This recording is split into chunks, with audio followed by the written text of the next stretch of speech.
সব সময়ের জন্য দেওয়ার জন্য প্রস্তুত আমার আল্লাহ। যে চায় আল্লাহ তার উপরে খুশি হন, যে চায় না আল্লাহ পাক তার প্রতি নারাজ হয়ে যান। দুনিয়ার জন্য তিনি রহমান, আখিরাতের জন্য তিনি হবেন রহিম। কিয়ামতের ময়দানে আমরা যে ইবাদত করি, ইবাদত দিয়ে জান্নাতে যাওয়া যাবে না যদি আল্লাহ দয়া না করেন। আল্লাহ যদি দয়া করেন তাহলেই জান্নাতে যাওয়া যাবে।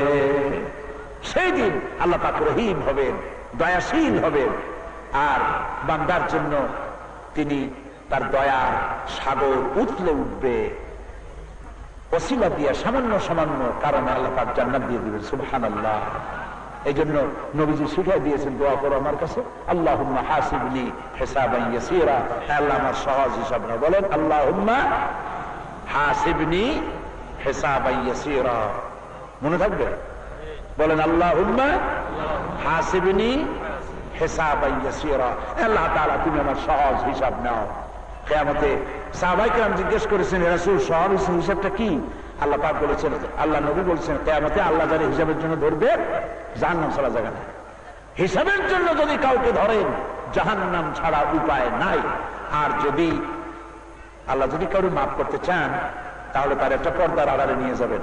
একটা পর্দার আড়ালে নিয়ে আল্লাহ পাক জিজ্ঞেস করবেন, এই বান্দা এইসব গুনাহ করছিলি? গুনাহগুলি আল্লাহ পাক বলবেন, উল্লেখ করবেন, এগুলি করছিলি? প্রয়োজন হলে আল্লাহ পাক ছবি দেখায় দিবেন। পারবেন না? আল্লাহ পারবে না? প্রয়োজন হলে সেটাও দেখাবেন, এই কাম করছিলি?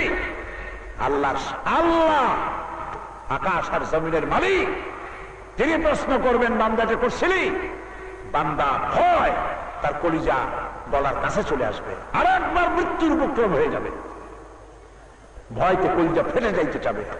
সে বিনয়ের সাথে বলবে, আল্লাহ আমি করে ফেলেছি, আমি করে ফেলেছি, তুমি যদি দয়া না করো আমার কোনো উপায় নাই। বান্দা অঝরে কাঁদতে থাকবে, আল্লাহ পাক বলবেন, বান্দা আমি তোরে মাফ করে দিলাম। আল্লাহুম্মা হাসিবনি হিসাবান ইয়াসীরা, এই দোয়া রাসূলুল্লাহ নিজেও করতেন, আল্লাহ তুমি আমাকে সহজ হিসাব নাও।